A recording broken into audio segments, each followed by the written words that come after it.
So we're going to be doing a quick inspection underneath our T2 transporter here, our 1974 bay. We're going to be doing a bunch of front work under here, so I thought I'd at least take you with so you can kind of see what we're up against. All in all, the frame doesn't look too terrible under here. You will notice, however, that, let me see if I can hold this so you can get a good view. We're going to be redoing the ball joints here, kind of where my fingers are. We're going to be putting a new brake line in the back here.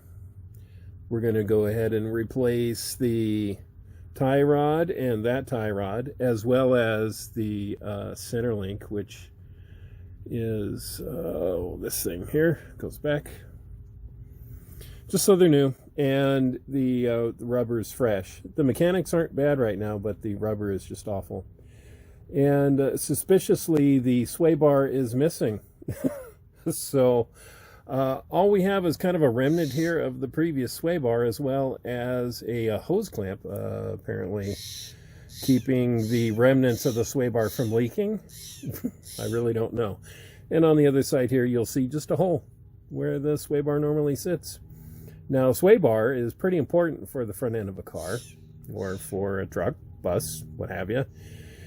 It keeps your tires from hopping a little bit. If you're into a corner pretty hard, you can sometimes, depending upon the towing in and out of the tire, it might scooch out or do what's called hopping a little bit as you're going around a corner. And the sway bar is supposed to help stabilize your bus or vehicle, so it does a little bit less of that. So it's a handling issue. It's not necessarily safety, but, well, I guess it could be. But certainly, we're not going to be taking our bus and doing any sort of sliding around corners or drifting. But for basic handling, you really should have a sway bar. So we're going to replace that as well.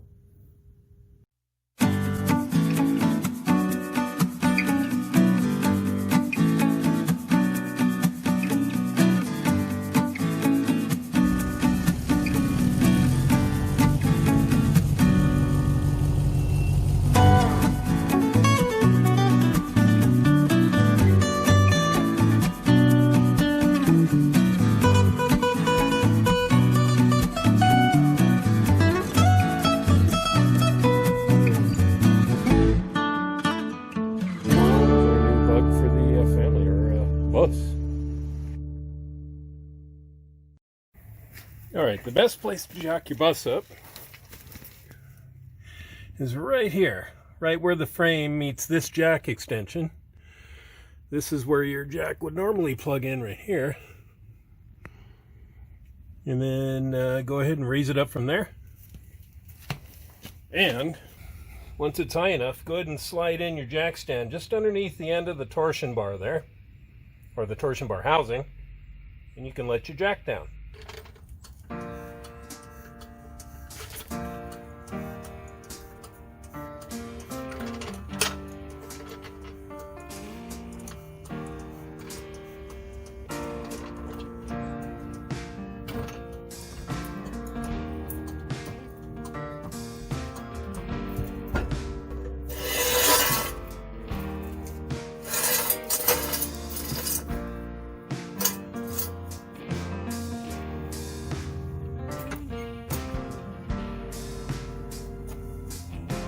We're there. Okay, now that our front end is supported, let's go ahead and start digging into this thing. Before you jack anything up, make sure you got it blocked up. I have it in neutral, and then I've got some wood down here stopping it from moving. Oh, let's go ahead and ogre on this a little bit. Alright, just want to make sure in case we got any bumps and what have you, it's just not going to come down instantly. All right, good deal.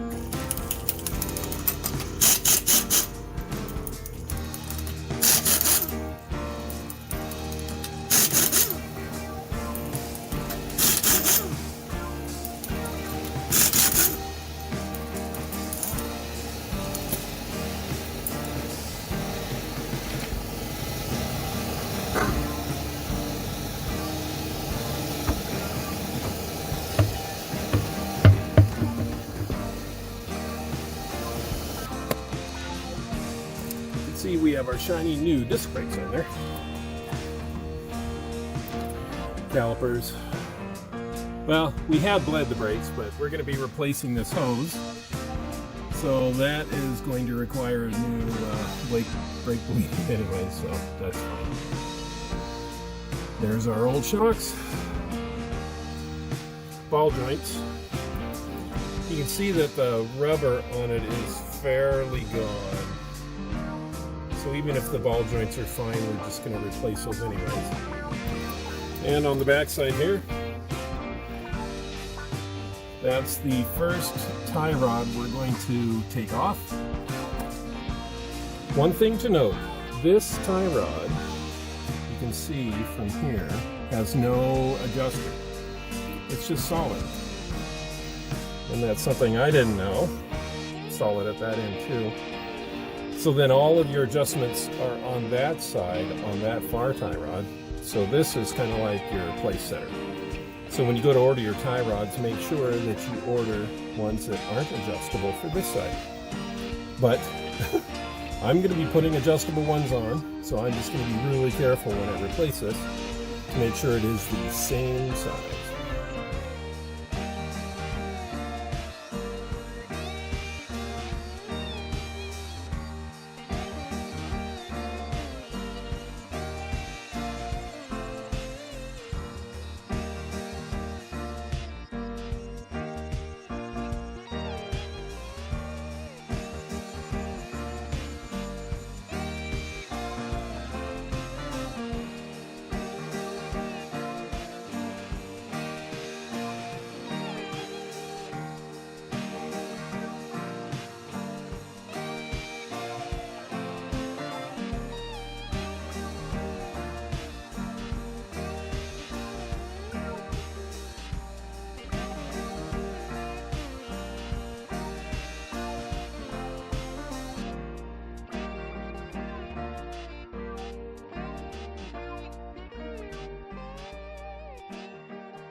Yeah, look at that.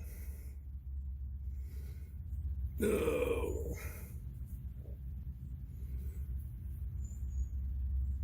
19.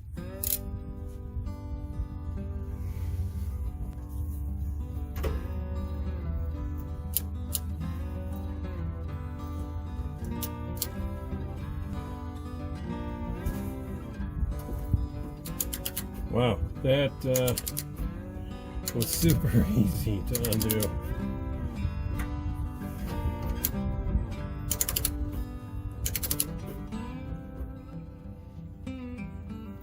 All right, so this nut, just like any of these nuts that we're going to take off that are part of a ball joint, we're going to undo the castle nut. It's castle nut because it's got little notches cut in it that you can line up to the hole that's in the bolt and put a cotter pin in so you can close that off and bend over the ends. But we're going to move this castle nut far enough out that it just meets the end of the threads here.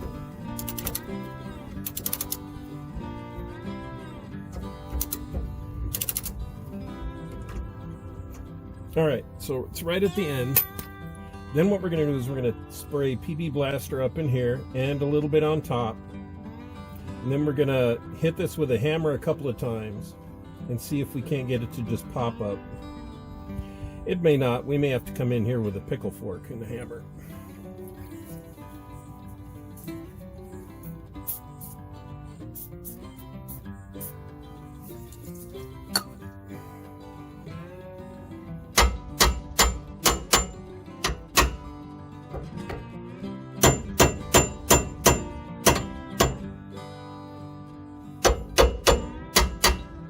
Alright, well, it's not going to be simple. What we're going to do is, let's grab a pickle fork and see if we can't separate that. Hey, okay, this is a pickle fork. You can see that it has an angled side and a flat side. So the angled side, we're going to want to put in here like this. Flat side against that. We'll bang on this a few times, see if we can't get it to separate. And I have earring protection on for this.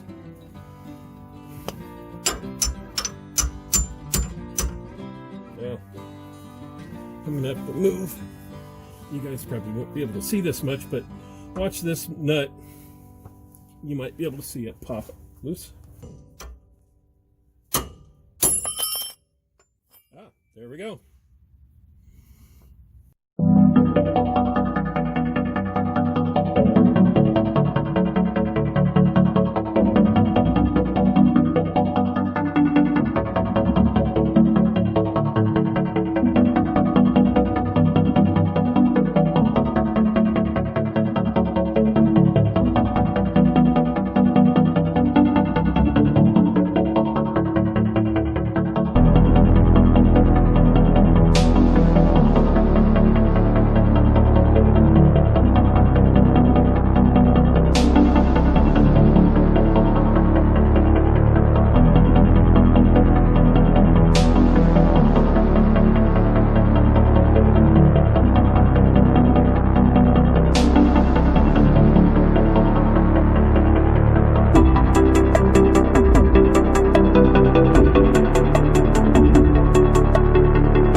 And it's out of there.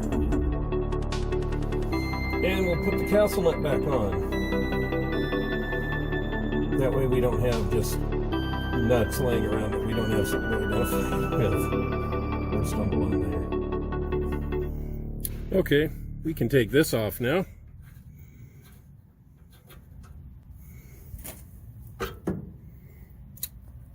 And there's the old rod. Now this, again, this is the driver's side.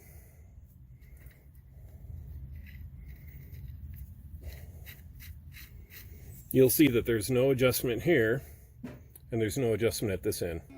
They make these in a stamped size. So when you're buying these new, make sure you get one that is just non-adjustable. And try to tell yourself that you'll be comfortable with somebody else's idea of what a 50, 60-year-old part should be adjusted to. See, look at that. You can kind of see how the rubber is all separated here. Split. This end's even worse, although some of that might be from the pickle fork, but yep. Now let's get to the important part of the driver's side with an adjustable and a non-adjustable. Here's our original. Here's our new one. You can see that the new one is adjustable. It has nuts here that allow these to spin in and out and farther for adjustment, but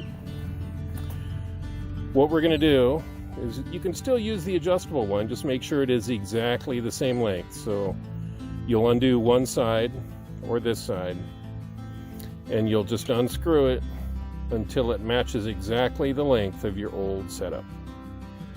So let's do that.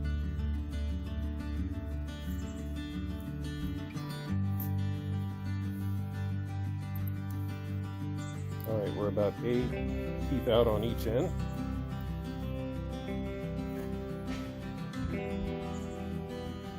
What you want to do is straighten out your old ball joints and measure from the center of the old ball joint to the center of the other old ball joint. And we're really close.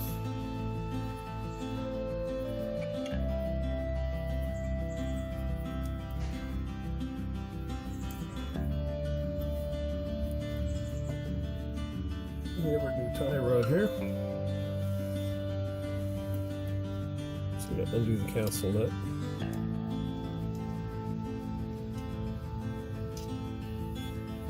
So we can slip this back up.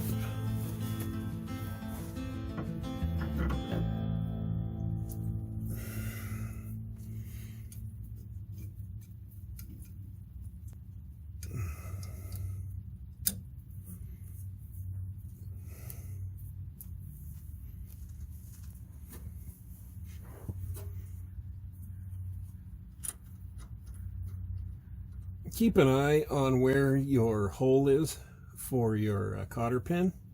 Looks like it's facing us. Because when we tighten this down, we're going to want to put a cotter pin in there.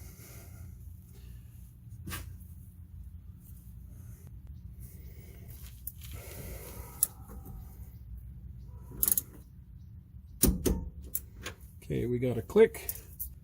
And let's put the other end in.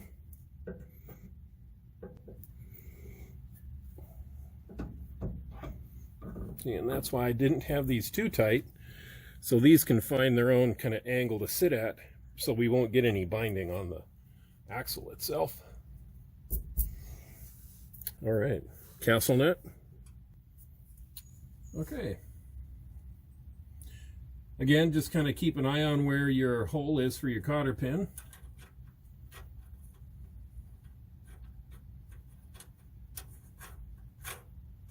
Remember, these are a 19 millimeter. They get tightened at 18 foot-pounds.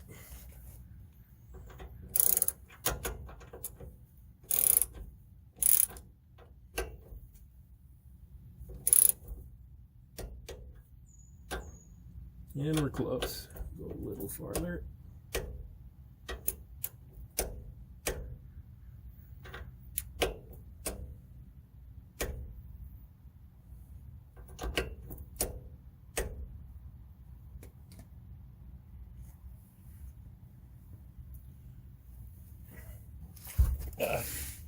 Okay, let's check it with our nail or Allen wrench.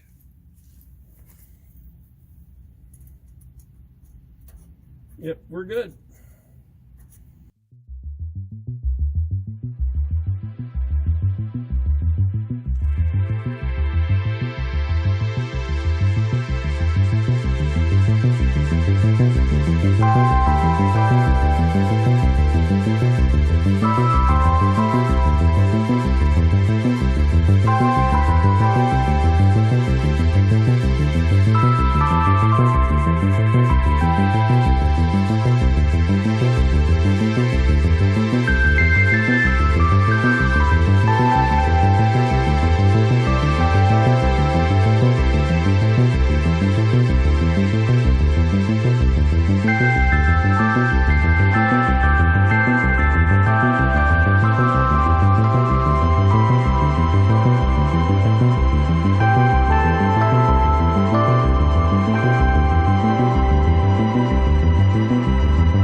Supernatural. This might look familiar.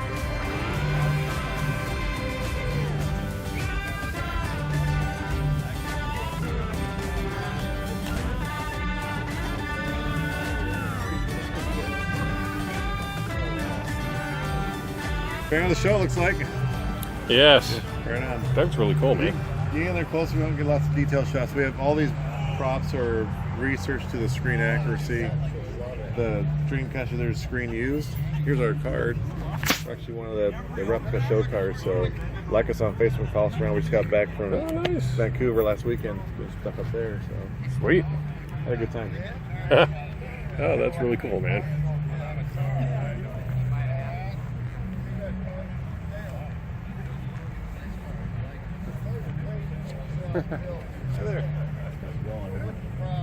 Weapon for every occasion. Yeah.